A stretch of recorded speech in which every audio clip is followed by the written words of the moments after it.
สบายดีและสวัสดีจ้าพี่เอฟซีทุกคนถ้าฟังไทยหรือฟังลาวหรือว่าต่างประเทศเนาะมื้อนี้มาพบกับสองนักเอิญสลาคือเก่าเนาะมื้อนี้มันยังแมงอีคือเก่าพี่น้องเห็นบ่มีเสียงบ่เสียงอี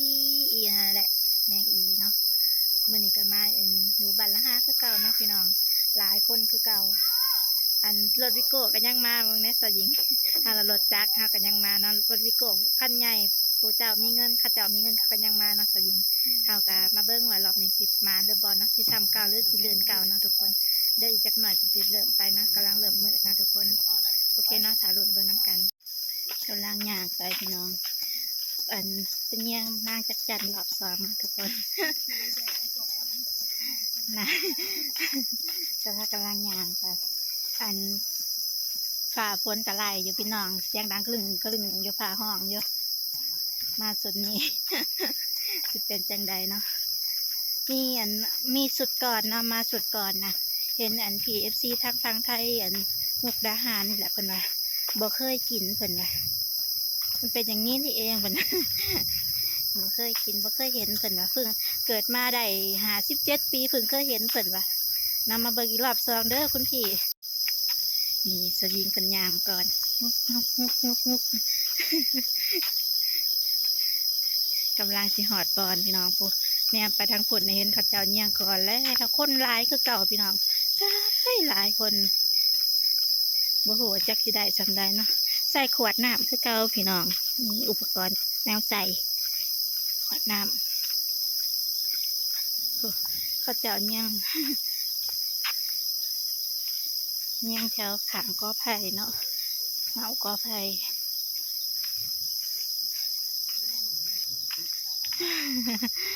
รถข้าเจ้าก็มาเต็มเลยข้ามมาเป็นแห่งกระห้องยังห้องนี่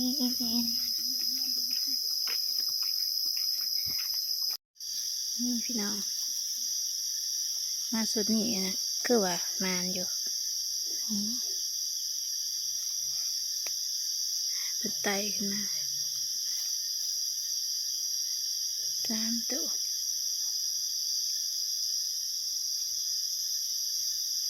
เสียงดัง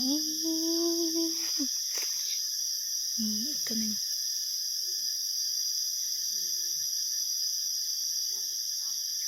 ไต่กระดำ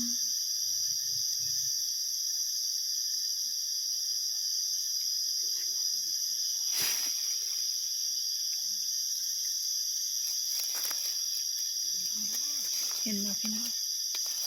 จับกันใส่นี่ทุกคน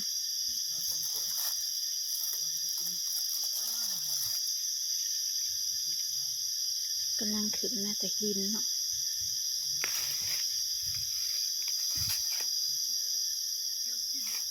ยังเบิ่งดีๆเนาะเพราะว่า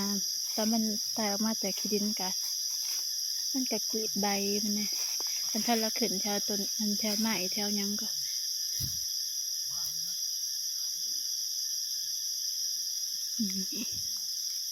โอ้2 ตัวตกกระลอยซ้ำตัวนึงนี่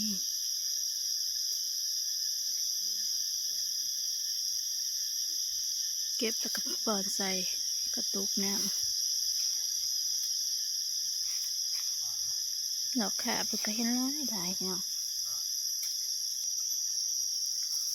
นี่ได้แล้วทุกคนมาเด้อพี่น้องมาเด้อมาเก็บน้ำกันนี่คุณกำลังจะขึ้นต้นไม้พี่น้องอันนี้กระแมนตัวนี้กระแมนเพิ่นหลอกขาบแล้วพี่น้องพอดีมาพอเพิ่นหลอกขาบ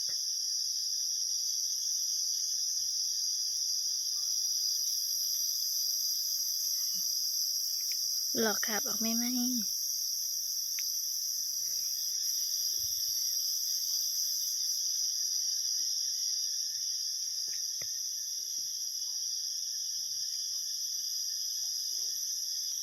สาวยิงก็อยู่ทางพูนพี่น้อง2 สาวนะค่อยไปพี่น้องแทนชุ่มอ้ายเพิ่นไปก่อนเนาะเพิ่นก็ย่างไปก่อนชุ่มเฮากะปล่อยเงื่อง นี่ตัวนี้นะกระหลอกขาบอีกแล้ว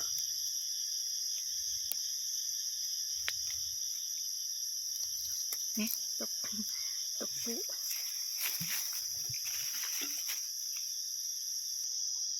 เห็นแล้วพี่น้องเพิ่นไต่ขึ้นต้นไม้เลยต้นไม้หน่อย2 ตัวเนาะนี่ตัวหนึง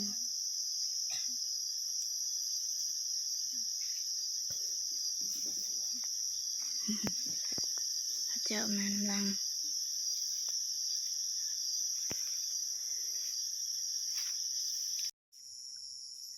นี่พี่น้องเพิ่นไต่ขึ้นมาปกไม้น้อย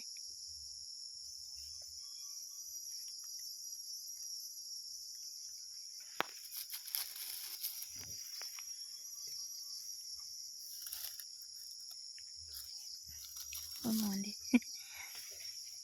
มารอบนี้รู้สึกว่ามันกว่ารอบเก่านี่ตัวหลอกกระขาบกันนี่ตัวยังไต่อยู่กับมี2 ตัว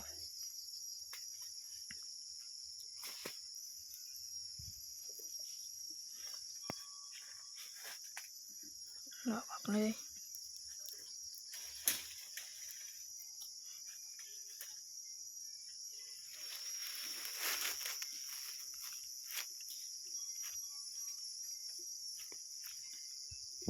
เกี่ยวไปงูมา2 กอยังจะตามกอไผ่เกี่ยวไปงูมาบุจักบอลไปนี่ตัวหนึ่งพี่น้องไต่นี่มาเด้อพี่น้องเก็บน้ำกันเด้อทุกคนมาPFC นี่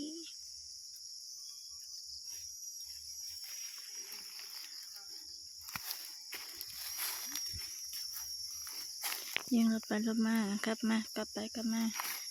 เห็นปุ่งปีกแล้วหรอค่ะปุ่งปีกอีกแล้วไม่ขนาดแป๊บเดียวปุ่งปีกเลยนี่ตอนนี้ค่ะกำลังรอค่ะพี่น้องนี่กำลังรอครับดังมันที่หัวห้องนะมาได้มือได้แล้วเว้ยนี่พี่น้องมาพอย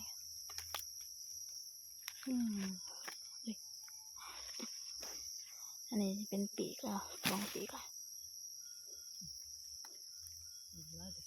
เท่านั้น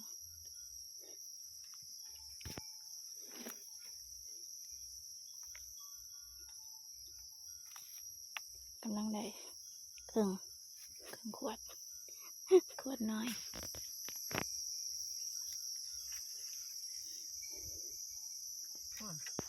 นี่โทรศัพท์บนอย่างห้าเลย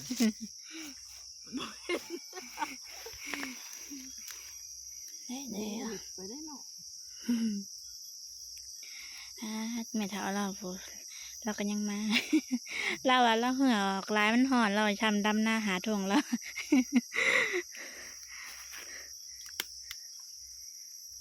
ป้าพี่น้องก็กินกระปั๊มอยู่1 2 3 4ตัว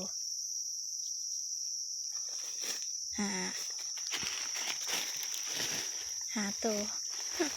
ผมกกมาหน่อยไป5 ตัวเลยมีแต่ตัวกำลังหลอกครับนี่พี่น้องแมงหัวหย่อน 2 ตัวเลยมีแต่ตัวหย่อนอันนี้คือที่มาของเอิญว่าแมงหัวหย่อนเนาะพี่น้องลักษณะเพิ่นกระสิบเป็นประมาณนี้เนาะมันหลอกขาบกันนี้เพิ่นจับงาใหม่กิ่งใหม่เลยหลอกขาบแล้วหัวเพิ่นกระชิหย่อน ย้อนต้องแรงย้อนปองแรงสวยยิ่งนี่อีกตัวบางตัวก็ย้อนบางตัวก็บ่ย้อนเนาะเพิ่นจับในกิ่งไม้กันมันตกเลยโอ้ยถ่ายก็หาบ่เห็น สวยยิ่งจับพอเราขามันจับ1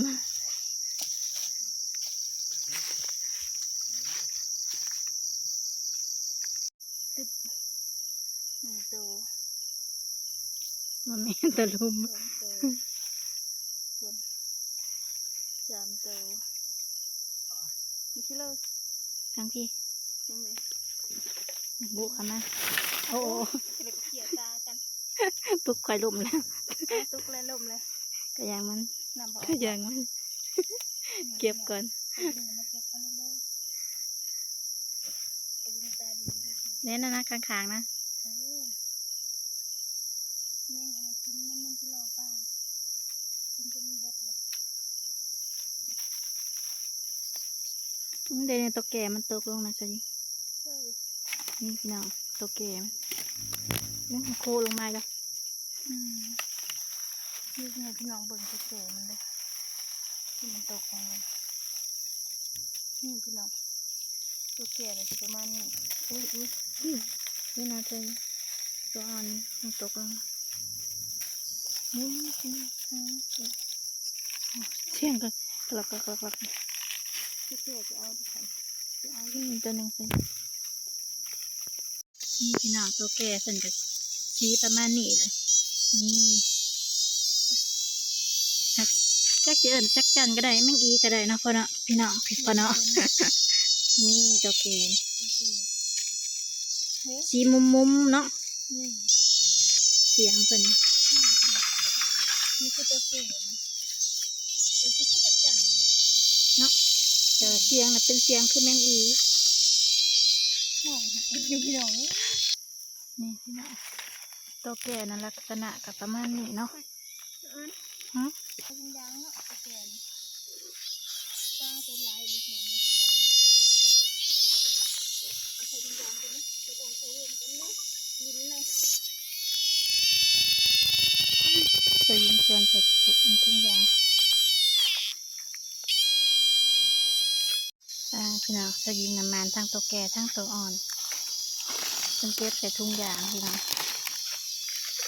เสียงดังอี แม่งหาย พี่น้องสังเกตเดิมไปต่อ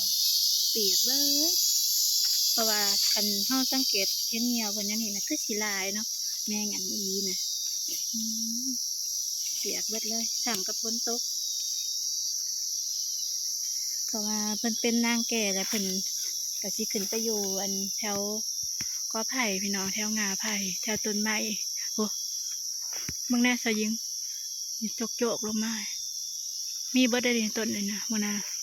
ข่าวด้วยสยิงมีแห้งข่าวเยอะนี่นะกับกาบจ้ะพี่น้อง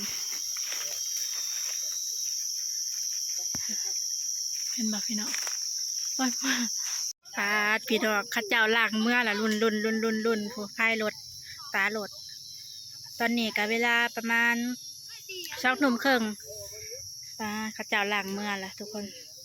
มาเบิ่งอันผู้เข้ามาอันแมงอีอัน